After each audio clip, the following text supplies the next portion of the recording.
Should I start now or wait? Yes, yes, yes. Okay. Hello. So,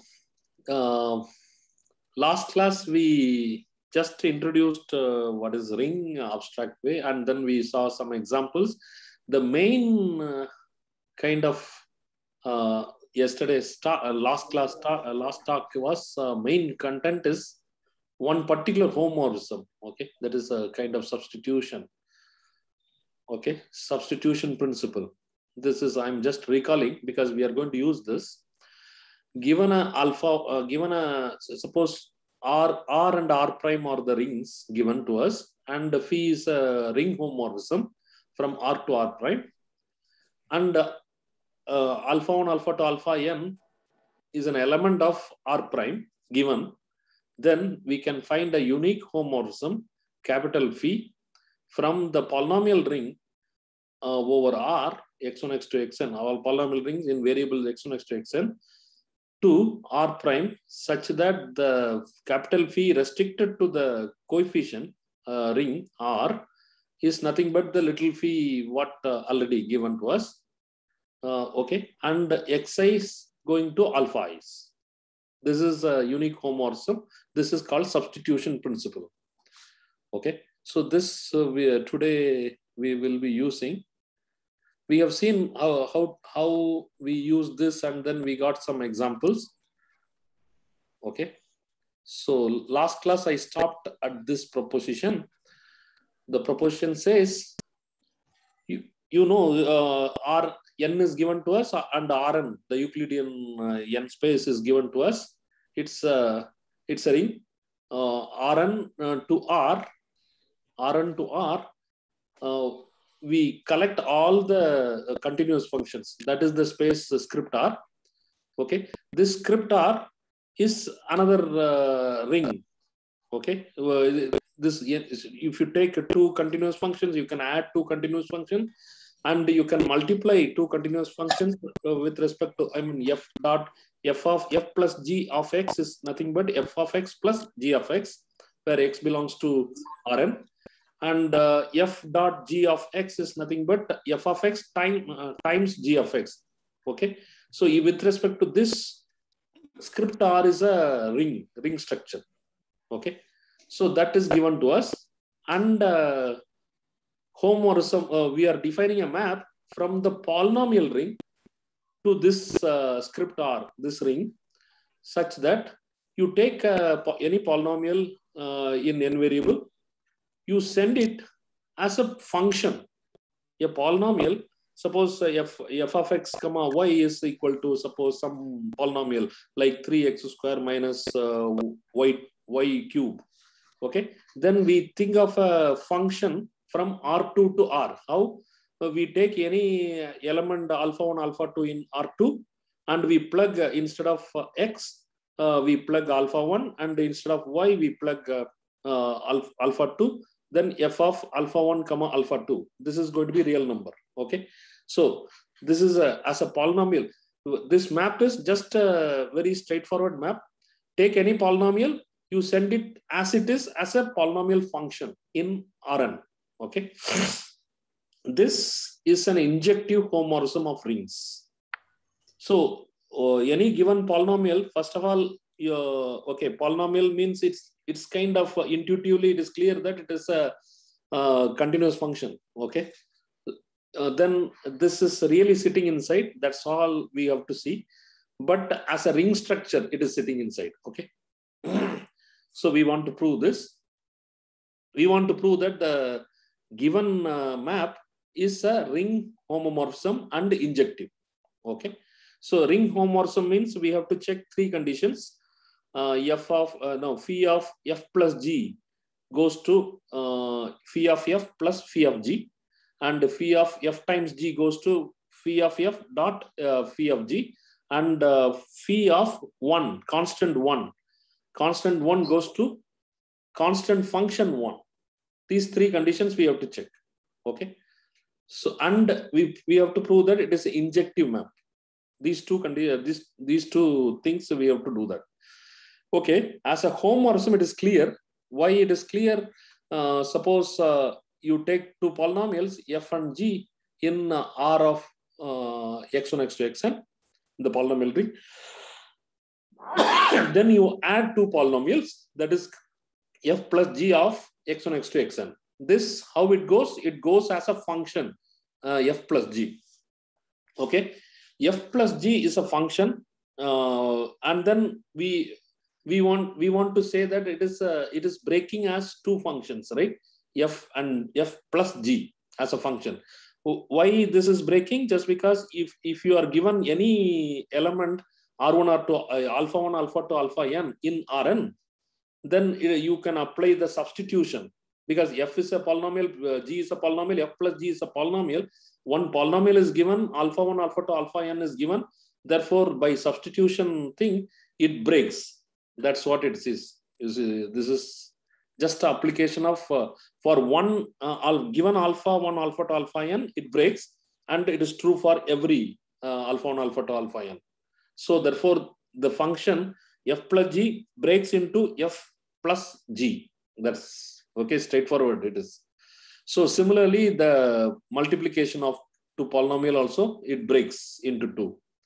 The constant polynomial goes as a constant function. Okay, that is again by the map what we have defined phi. The trivial thing is it's a homomorphism automatically. It is coming from the substitution principle, what we have just the last class we just saw. Okay, so we want to prove that this map is injective. Injective means one way to prove that you look at the kernel of this map and you prove that it is just singleton zero. The kernel of the map is contained in where? It is in the polynomial ring. It is zero means zero polynomial. Whatever kernel contains a polynomial which is zero polynomial only. That's all we have to prove. We start with a polynomial f which is inside kernel phi. It means phi of f is as a map, it is a zero map because it is in the kernel. It is a zero map means whatever points we take from Rn, if we plug into the function, then we get zero for every n tuple alpha 1 alpha to alpha n. This phi of f is a zero map. Okay. Therefore, once it is a zero map, the derivative is also zero, vanishes everywhere because it's a zero map. Therefore, it is derivative of all order is zero only. Okay. Okay. Suppose, so what we started with a polynomial f inside the kernel. We want to prove that this f is zero, identically zero polynomial. Okay. So suppose f is not identically zero polynomial. It means what? F is of how many variables? N variable polynomial. This is f is not a zero polynomial means at least one of the monomial contains a non-zero element. Okay, coefficient from R. Okay, non-zero real number as a coefficient. So if f is not identically zero polynomial, then there exists a non-zero coefficient in this polynomial, say in the monomial, in particular monomial x1 power i1, xn power in, etc. So, okay, so this, suppose this degree is i1 plus i2 plus in, that degree of this monomial is together. Suppose maximum degree, suppose somewhere else also so non-zero coefficient is coming, then we take the, okay, this is a little, okay. So first we will see where, if you have doubt, I will explain why it is. Okay, at least one particular monomial contains a non-zero coefficient. Okay, so now what we do, we take the derivative of formal derivative of f. Okay, this way, dou by dou x1. You see, x1, x2, xn are variable with respect to x1, with respect to x2, with respect to xn, with powers of that whatever power the monomial has. Okay, if we take, then when we, what remains is this g is nothing but the coefficient, it will remain. Okay, for this monomial. Okay, if this monomial coefficient will remain, that coefficient is non-zero already we have kept. Therefore, at the point 0, 0, 0, which is inside Rn, okay, this is g is non-zero. Okay, this is non-zero, that coefficient. Okay, it means phi of g, the phi g, this is a polynomial, constant polynomial. When we apply phi, it is non-zero. It's because it's a non-zero constant. Okay, when at the point 0, 0, 0. Okay, but the point is this is nothing but this g came from after taking the formal derivative of f. This is a contradiction to the previous assumption that you see f is a zero function. Therefore, every derivative, all order derivative at every point is vanishing. In particular, we have proved that at this point it is not vanishing for one particular derivative of f. Okay, this is a contradiction which means that phi is the kernel, that f is nothing but zero polynomial only. If f cannot be non-zero polynomial. Okay, so it means we started f from kernel pi and we proved that f is 0. It means kernel phi is just a singleton 0, which means phi is injective. So this is very intuitive. Intuitively, this polynomial, one can think of a continuous function from Rn to R.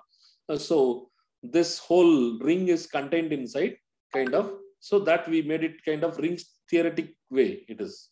Okay. Okay. So the next proposition tells you that suppose if you take Z is the ring of integers and R is a given integer, given ring. Okay.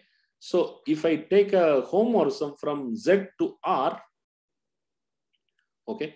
So this proposition says there is exactly one homomorphism phi from Z to R only. In fact, this phi will satisfy this particular property. What property?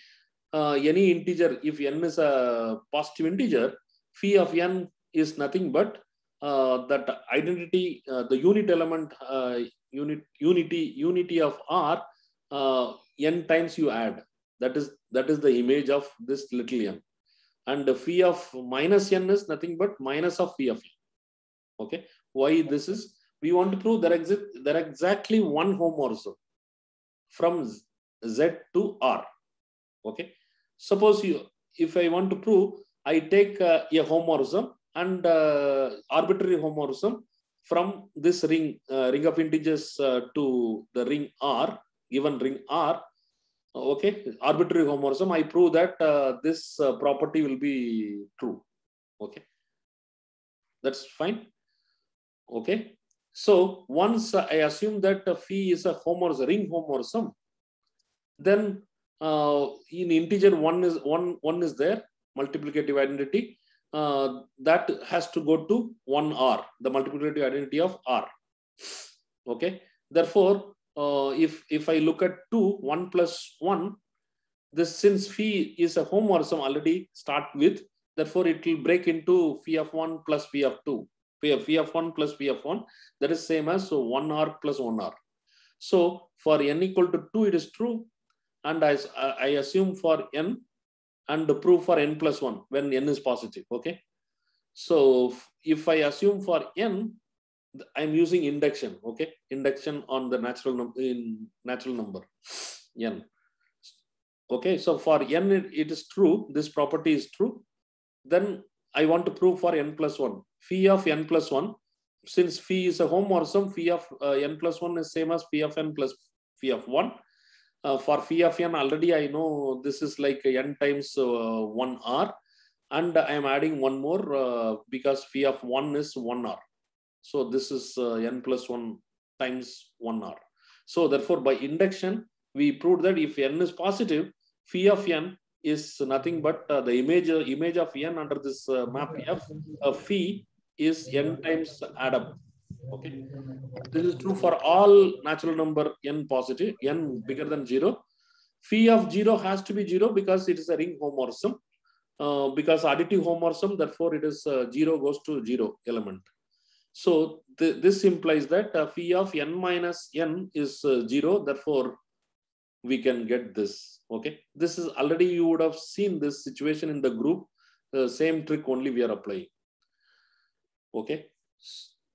I will continue. So we are right now what we are seeing the ring homomorphisms and kernel of the ring homomorphism. That is the section we are today talking. Okay, so phi is a arbitrary ring homomorphism from R to R prime.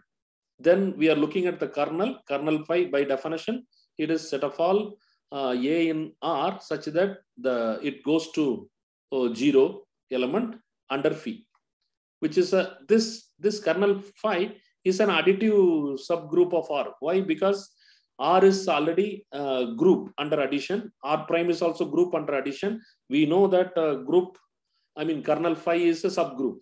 Okay, additive subgroup. I mean, group theory knowledge, I am just, otherwise we can just check that.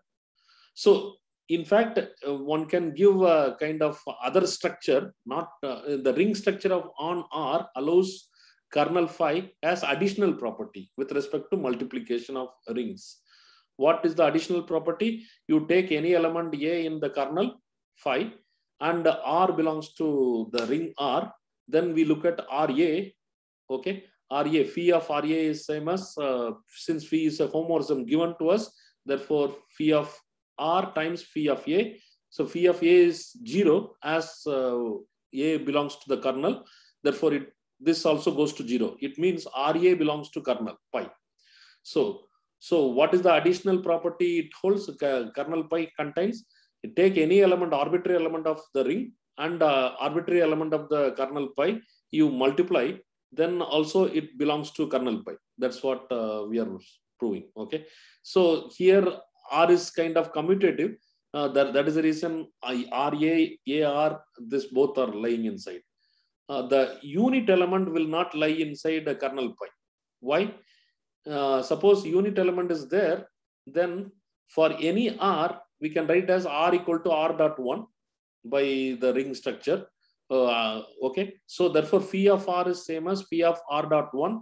Since it is a ring homomorphism, phi of R times phi of 1. Therefore, phi of 1 belongs to kernel. That means phi of 1 is 0.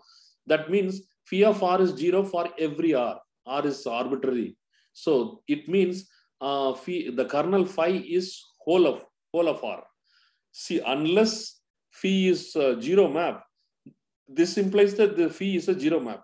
If phi is a 0 map, but R has to be what? R has to be, unless it is 0 ring, it is R prime is unless R prime is a 0 ring, this phi is not a ring homomorphism. Okay, so we have taken an arbitrary two rings, R and R prime, and we looked at the ring homomorphism, arbitrary homomorphism. Okay, so that kernel phi therefore one cannot be inside this unless we specify that R prime is a 0 ring. Okay, so if R prime is not a 0 ring, then one cannot be inside kernel pi. Okay, if R is a 0 ring, 1 equal to 0. Therefore, 1 belongs to kernel phi anyway.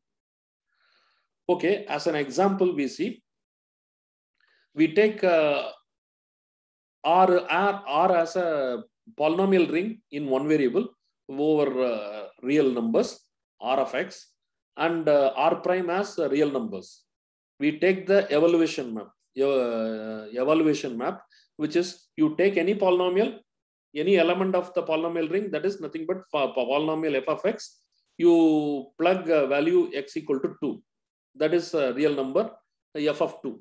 Okay, so this is a ring homomorphism because evaluation map is a ring homomorphism. We have seen this.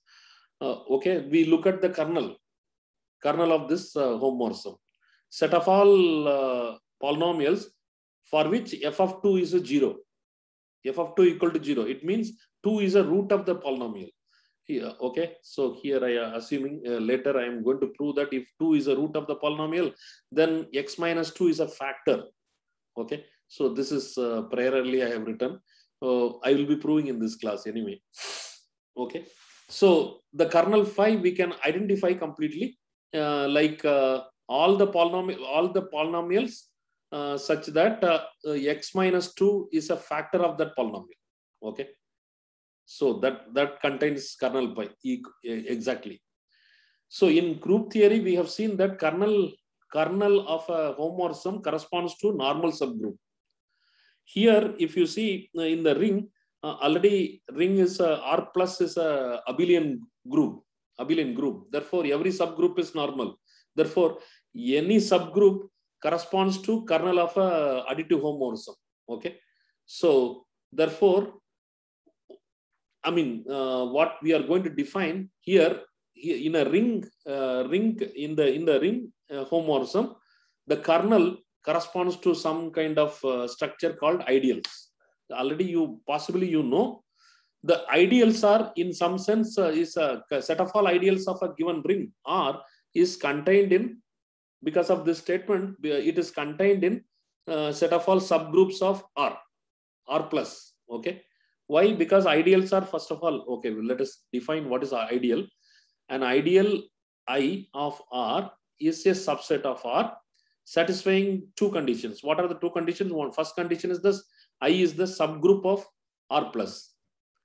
And second condition says, if you take any element, we are just imitating what we have observed here. In kernel phi, you take any element A and any element of the ring R, then you multiply. That also should be inside kernel pi. The same way we are abstractly we are defining. If A belongs to I and R belongs to R, capital R, ring R, then AR RA belongs to I. Okay, this is because of commutativity assumption on R. Okay, so ideal means it's a additive subgroup, first of all, and another property is the ideal property. Ideal property is, I mean, multiplication property. Okay, this way. So kernel pi is going to be ideal, in our by definition. Okay, so the above definition, we can see that it is equivalent to saying that an ideal I is nothing but I is a non-empty set, subset of R, and any finite linear combination, okay, of this form, R, R1, A1 plus etc. RK, AK belongs to I. For all AI belongs to I, RJ belongs to R. Okay, any finite combination belongs to I. This is also one can kind of keep it. Okay, this you can try why this is equivalent kind of. Okay, we can check it out. Okay, in particular, this is just to motivate another one particular ideal. In particular, fix an element A in R and consider all the multiples of A in R. Okay, so if R is like capital R, the ring R is like a set integer, set of all integers. Then you fix 2, then you collect all the multiples of 2. This set is an ideal in Z. Similarly, fix any ring and A, you fix one element and consider all the multiples of A. This set you call it I. This I is an ideal. Okay, this I is an ideal. Oh, there also it is an ideal. I don't know what I said. Okay, so this ideal is special ideal because generated by kind of one element. See, we have seen already in group, given an element, cyclic group generated by that cyclic subgroup generated by that element. Okay, there it is the given element a power n's. There, if it is multiplicative group, then it is a power n's, or additive group means a plus a kind of.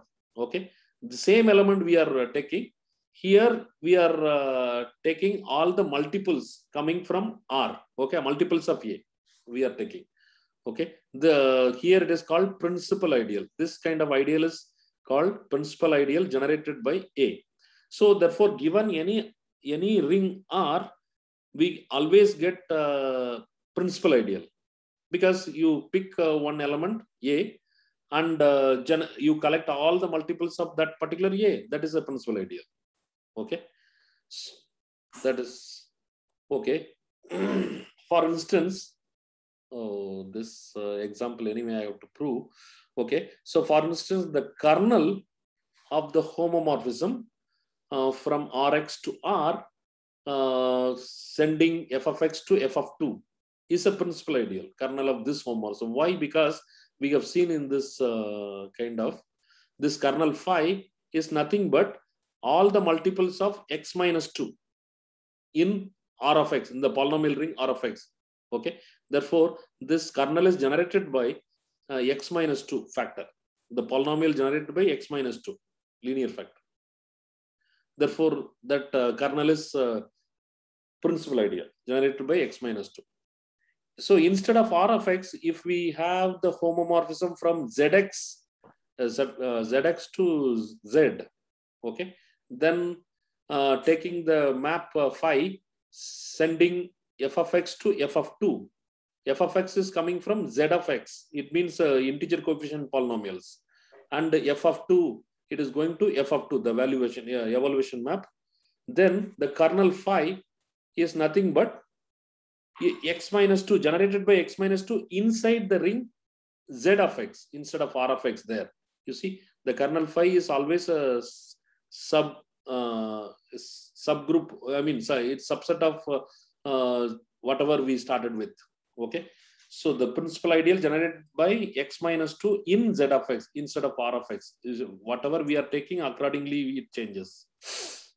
So instead of one element, we can also generate with many elements. Okay, we can also consider the ideal generated by a set of elements a1, a2, an from R, which is defined to be the smallest ideal containing a1, a2, an. What is smallest ideal? In fact, this I has to, this ideal I should be like this only. What is that should be like this? You look at all the multiples of a1, all the multiples of a2, all the multiples of an, and you look at the sum, all arbitrary sum of these multiples.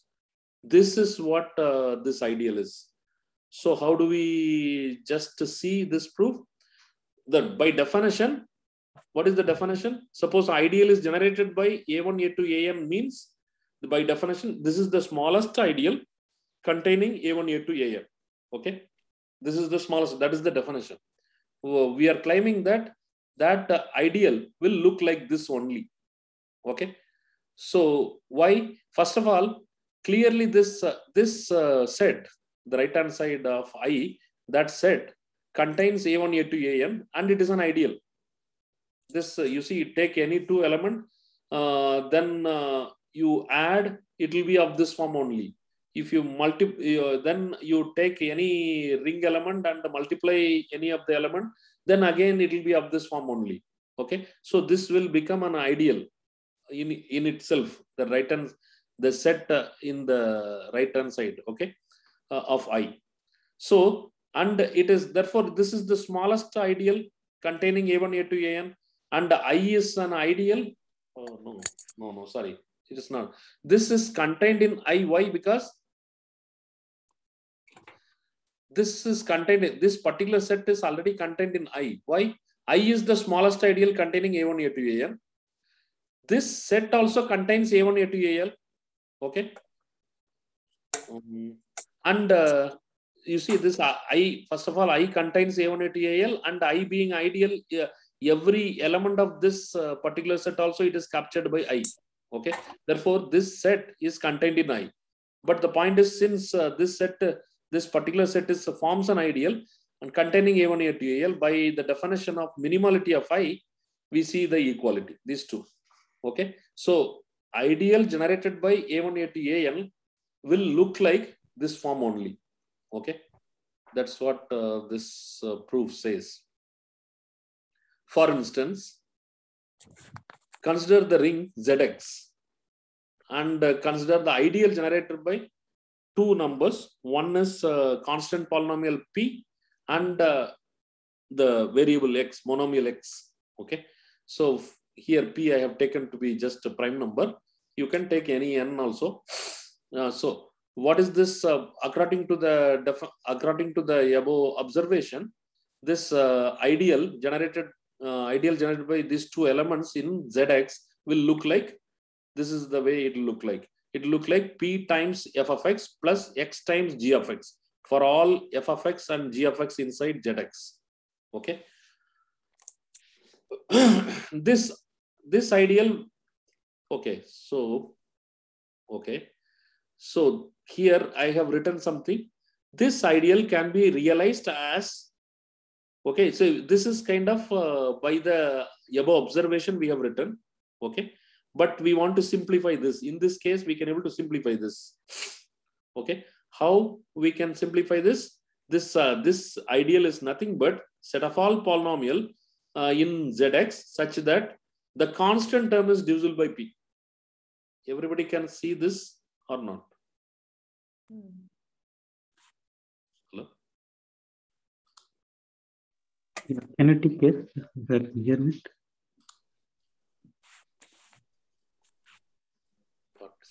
Only two. Only two. Okay. No, let them wait. Yeah. P times f of x. F of x can be anything. Okay. X times g of x. G of x can be anything. You take the sum. Okay. X times g of x. What is the constant term? It is 0, right? Constant term for the polynomial x times g of x. G of x can be anything. X times g of x means x I am multiplying. Therefore, constant term has to be 0. Okay. Though there is no constant term coming from the second. Though if f of x has constant term, then it is multiplied by p. Therefore, even if it is 0 also considered to be multiplication of p. Okay. So therefore, the first term gives you always the constant term is multiple of p. Second term doesn't add up any other. Okay, constant term is 0 there. Therefore, this is clearly, you can see that this you can simplify it to be all polynomials in Zx such that the constant term is divisible by p. It is just straightforward. Okay, nothing more. But this tells you this ideal can be captured as a kernel of some ring homomorphism. The way we have simplified, this ideal is captured as a kernel of a ring homomorphism. Can you guess the ring homomorphism? Of course, if you see in my notes, you can able to guess. A kernel means, first of all, it should, after applying that, it should go to 0 element. Okay. What is that? The right side ring, R prime. You call it. You call this map as Zx to R prime. What is R prime in this case? See, we have kind of written this ideal. Ideals are nothing but set of all polynomials in Zx whose constant term is divisible by p.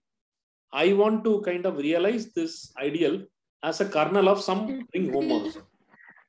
It's the evaluation map. Okay, evaluation map.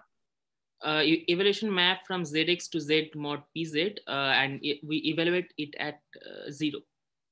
Okay, so it's clear cut because of the what condition. F of 0 has to go to 0. Okay, so that's what kind of. Okay, so this I can be realized as a kernel of Zx to Z mod Pz. You take the evaluation map. Take any f of x, you send it to f of 0 in that ring, Z mod Pz. Okay, then kernel is, this is the, okay, phi is the nothing but the composition of this map. First Zx to Z, that is f of x to f of 0, and f of 0 to, I mean Z to Z mod P, that is a reduction map. Okay, that's this, then composition is nothing but phi.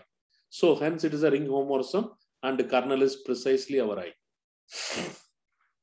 Okay, so okay, now we have defined what is ideal and it is captured by a ring homomorphism. It's a kernel of a ring homomorphism.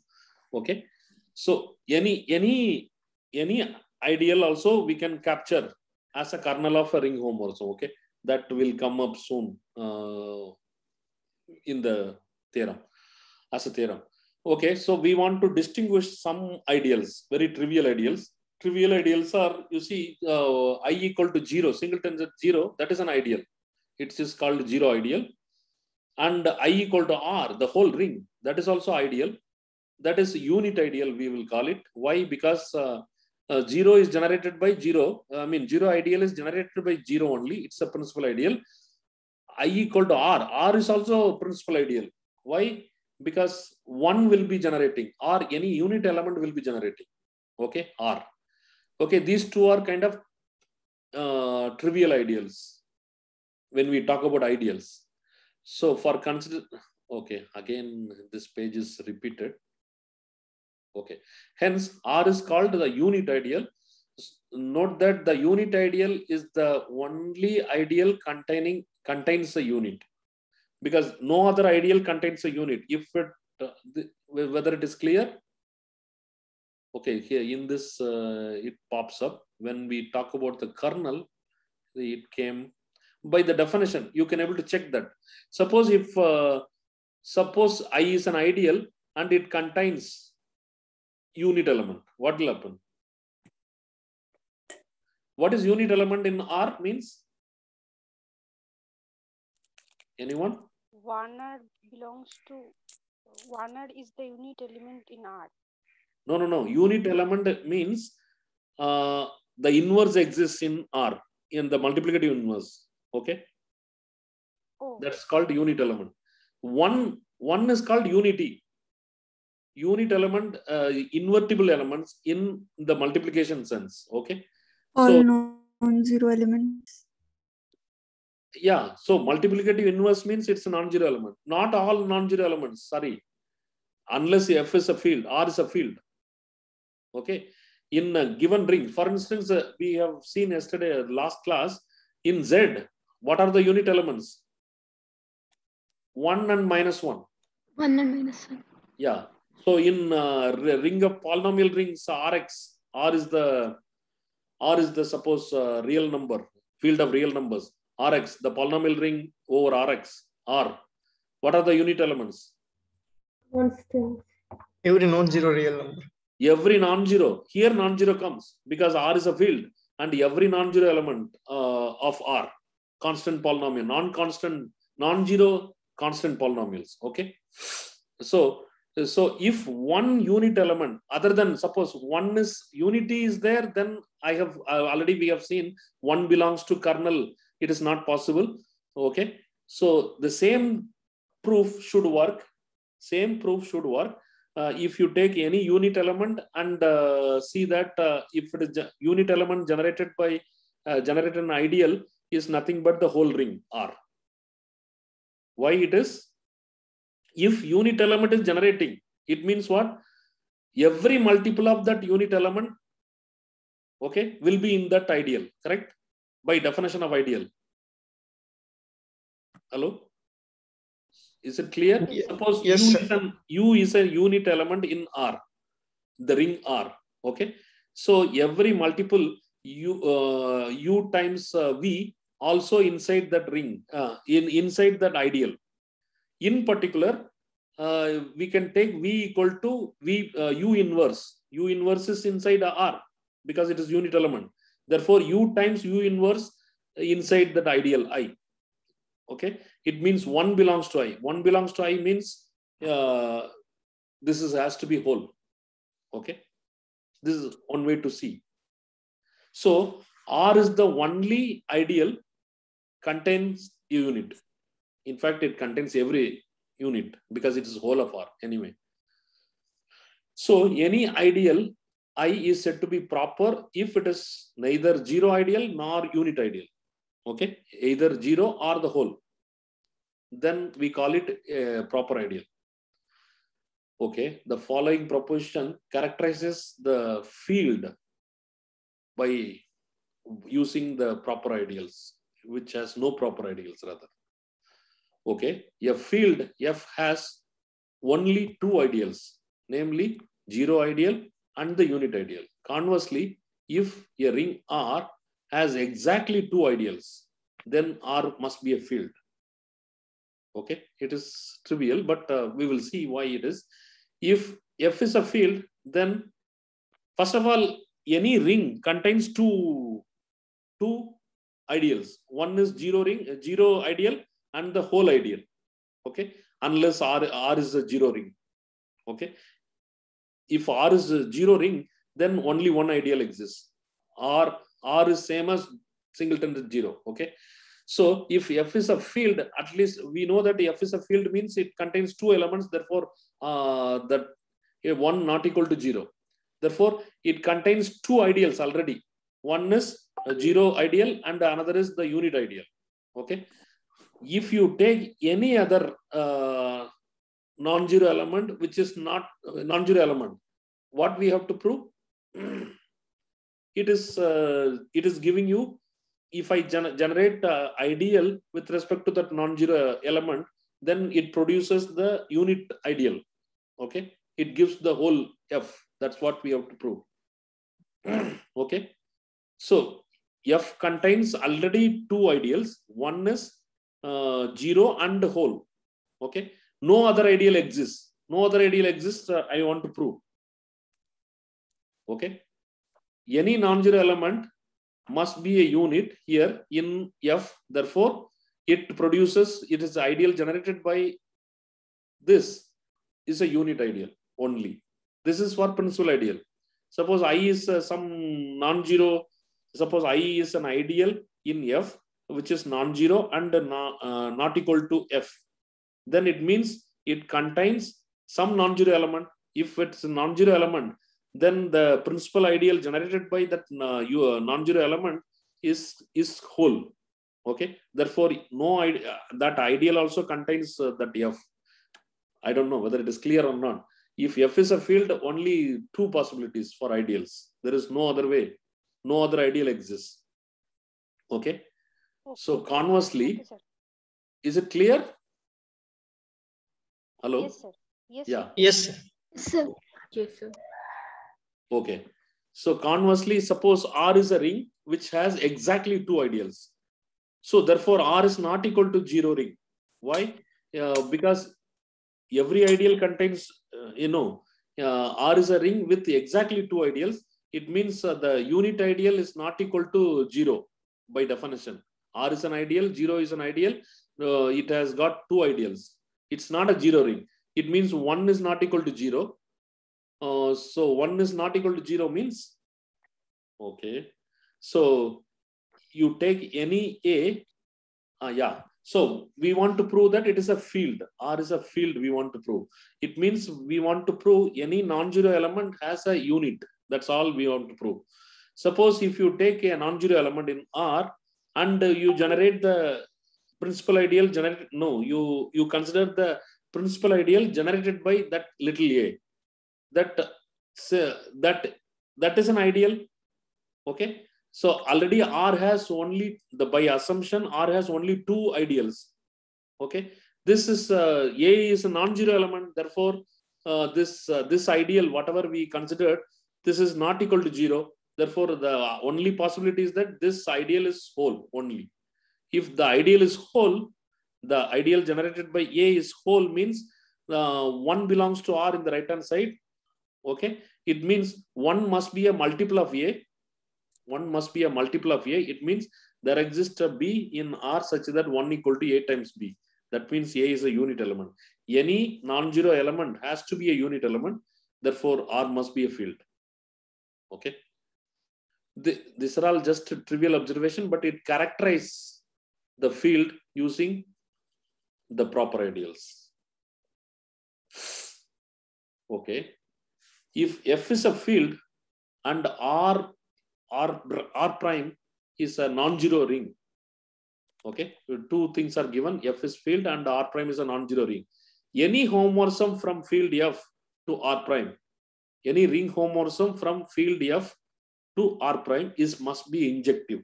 It has to be injective because F doesn't have a proper ideal. Okay, F doesn't, by the previous characterization, F doesn't have the proper ideal. So any kernel of a ring homomorphism is an ideal. Already we have seen.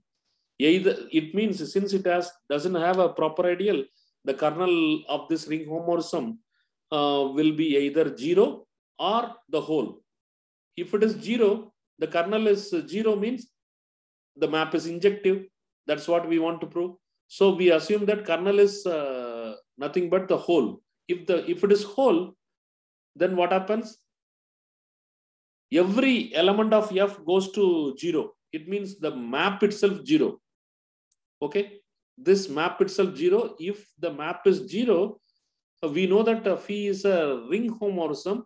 So phi is a 0 map and it is a ring homomorphism only when R prime is 0 ring.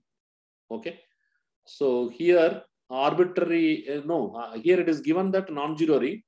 Okay, therefore phi cannot be a ring homomorphism. That is a contradiction. Therefore, the kernel of phi must be 0 only. That means must be injective. Okay, you take any ring homomorphism from the domain is field, then it is injective map. Okay, so this okay, so many rings you see. We have seen what are all ideals. Given a ring R, we have seen that 0 ideal and the whole ideal and the proper ideal. Okay, and one more ideal we have seen is principal ideal. Okay, given a principal ideal generated by some element A, it means it is the set of all multiples of that A. Now we want to see whether the natural question is that, okay, every ideal is like principal ideal or not. Okay, so this is you would have seen, but I was trying to make sense of it. Yeah, so every ideal in the ring of integer, suppose R is like integers. If you take the ring Z, set of all integers, if you take, then every ideal is principal here.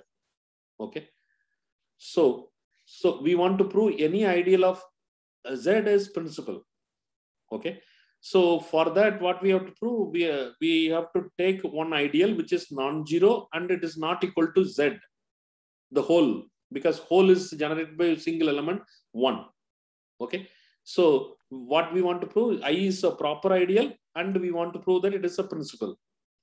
So I is a proper ideal means in Z means I is a additive subgroup first of all in Z plus. If it is additive subgroup, we know that every subgroup of Z plus of the form n times Z. Okay, so this, how do you prove? Whether you have seen any, how many people have not seen this proof of this particular fact? Every subgroup of Z plus is of the form nz. Hello? Everybody has seen or? Yeah, can you take Yes, yes if you saw it? Can you take please? If you saw this.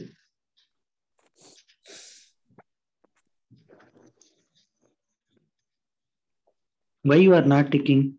There are two things, whether you saw or not saw. So tick or not tick. Yeah. For example, Arpan tick no. That means you do not saw that, right? Okay, fine. Good. Okay. Many have seen, many have not seen. This is a 50-50. Okay. So this can be proved using well ordering principle. Okay. Okay. So given a subgroup, suppose proper subgroup. First of all, suppose it's already we have assumed that I am just orally telling whether you follow or not, you see. Okay. Given a proper subgroup, which is, it means that the subgroup is not equal to 0 and it's a whole, not the whole. Okay. It means there exists an integer n will be sitting inside the proper subgroup. This n can be positive or negative. We don't know. But if this n is negative, then since n is inside the proper subgroup, and therefore the inverse also should be inside the subgroup itself. Therefore, minus n also should be inside. Therefore, whatever one integer inside that subgroup, we can assume that to be positive integer. Okay. So now you collect all the positive integers of this subgroup. Okay. So the set of all little m, such M positive such that M belongs to the subgroup. I call it H. Okay, H is the subgroup, proper subgroup of Z, Z plus. This set contains a minimal element, least element. Okay, this is by well-ordering principle, right? That least element will be the generator. I mean, the generator of this particular subgroup. Any other element in this particular set is, suppose you call this D as the least element in that subgroup. D belongs to H and D is the least positive integer inside H. Then any other element M inside H will be a multiple of D. This is coming from Euclidean algorithm. Okay. This is just a division and remainder. Okay. Then if you can prove this, then every element will look like DZ only. This is the proof, in fact. Okay. Is it clear? First, your H is the proper subgroup. It means that there exists a non-zero element, non-zero integer inside this. If that integer is negative, then negative of that integer has to be inside H. Why? Because additive inverse has to exist. Okay. So therefore, the given that whatever non-zero integer lie inside H is, we can assume to be positive. Once it is positive, you collect all the positive integers inside the proper subgroup H. Okay.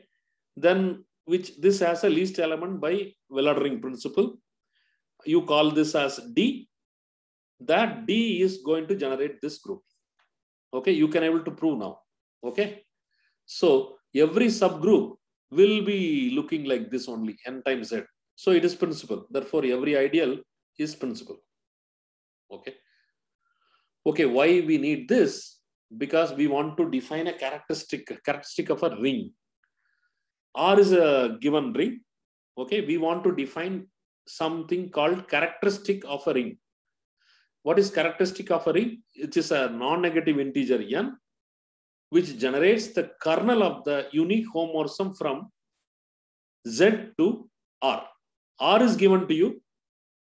We want to define something called a characteristic of the ring.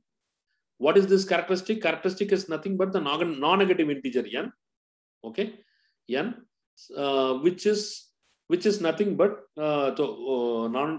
this is coming from, this N is coming from the kernel phi we are going to look at. What is kernel phi? What is phi? Phi is the unique homomorphism from Z to R. Okay, Z to R. Already we have talked about this unique homomorphism. Okay, that kernel phi is a subgroup of integers. Already we have seen that this is an ideal, not only subgroup, it is an ideal of this ring of integers, Z. Okay, so in the every ideal in the ring of integers is principal. Therefore, kernel phi is principal that is generated by suppose NZ. Then this N is called the characteristic of R. Okay, that is the definition. Okay, so this N is positive just because of our proof.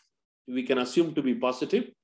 Therefore, here we are taking positive only. Okay, and if it is he is non-negative. First of all, if it can be 0 also. Why it can be 0? Because kernel phi may be just 0, singleton is 0. If it is 0, it means that this phi is injective. Okay, this phi is injective. It means the Z is inside, a copy of Z is inside R. That means we call it a 0 characteristic. So for instance, the rings Z, Q, R or complex field, these are all 0 characteristic rings. Okay, whereas Z modulo NZ for any natural number N is of characteristic N. Okay, this is a concept which is going to come in field also. Okay, this is the way to define characteristic of a ring. Okay, so we are just recalling. I am not going to prove this. It's the same Euclidean algorithm for polynomial ring Rx. So R is a ring. f and g are two polynomials in Rx. Suppose the leading coefficient of f is a unit element in R. Okay, unit element in R.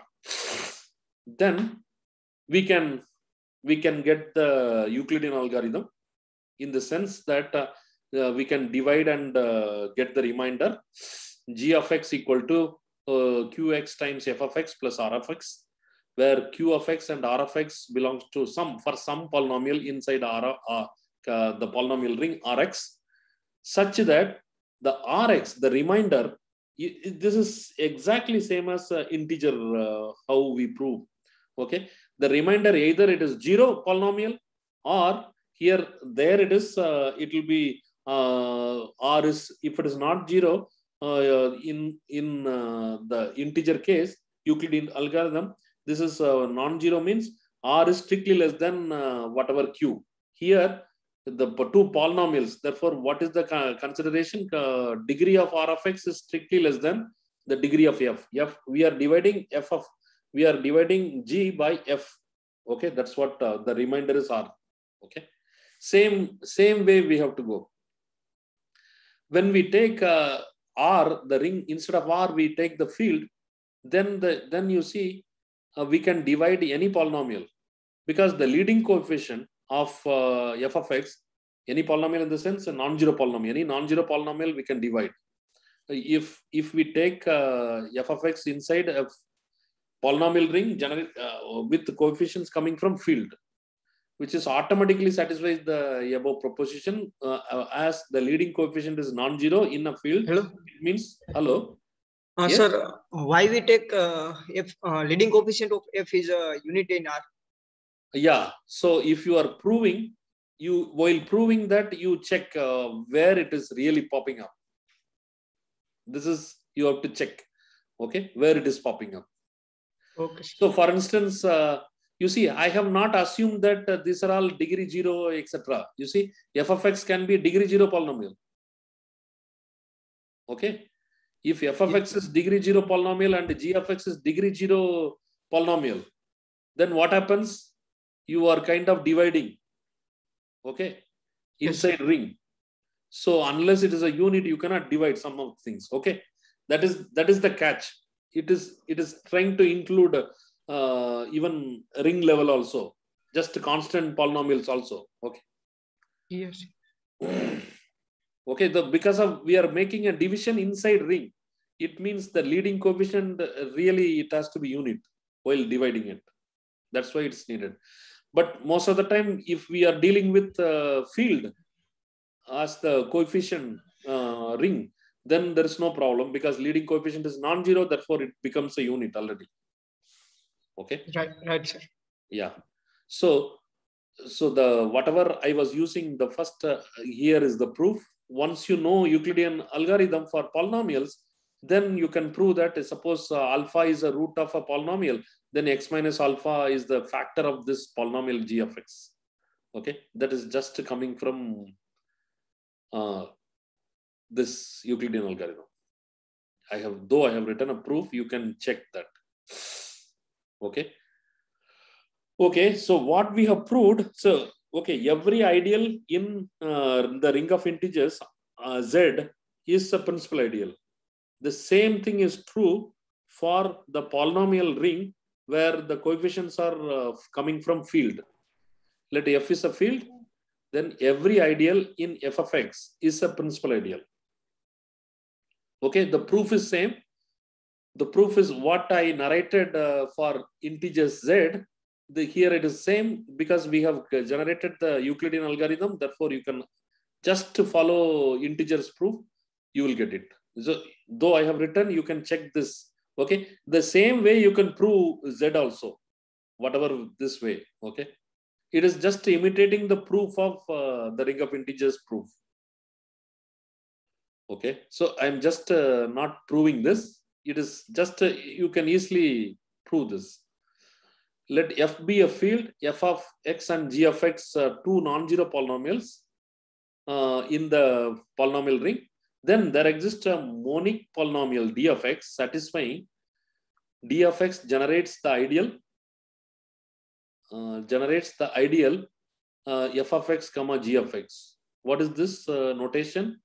Okay, yeah, f of x, this ideal is generated by f of x and g of x. Okay, but there is a monic polynomial that if you there exists a monic polynomial d of x such that this ideal is generated by this d of x only.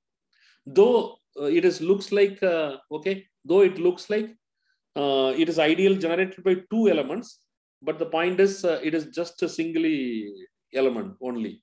Okay, these are all corollary to this above theorem. So above theorem, what we have proved? We have proved that every ideal is principal, okay, in f of x. So here f of x, little f of x comma g of x, I am generating an ideal. This is an ideal. This must be principal. We know from by the previous theorem. Okay, it means there exists a polynomial dx generates the ideal. But the point is, what we are asking is there exists a unique monic polynomial. Okay, this one has to check. This d of x divides f of x and g of x. So if f of x is the divisor of f of x and no, h of x is the divisor of f of x and g of x, then h of x divides this d of x also. Do you see any pattern in integers? In integers, we have the same case. Okay, what is suppose in integers, two integers are there. Okay, two non-zero integers are there. Then you can consider the GCD. Okay, GCD means I am generating an ideal generated by this two integers. Okay, in integers, every ideal is principal. Therefore, this ideal is nothing but d z only. It's generated by d. That d is nothing but the GCD of this given integers. That's what in polynomial ring it says. So finally, this d of x is called the GCD of f of x and g of x. Okay. So once you have the Euclidean algorithm and once you have the proof of this particular thing, then in the polynomial ring fx, you have a GCD concept, same as integers. Okay. So maybe I just a little rushed, but the point is this concept already you know. That is the reason I just, in this lecture, in this particular lecture, what we have done is, we have studied homomorphism of rings and kernel of the homomorphism. And we have generalized the kernel, I mean, it is equal to also as ideal, and the particular type of ideal we have seen, which is called principal ideals. Every ideal is principal for two particular rings we have proved. Okay. In general, you can ask the question, okay, given a R, always every ideal is going to be principal or not, etc. Okay, which is not obviously true. That we will see later. Okay. With this, I am stopping.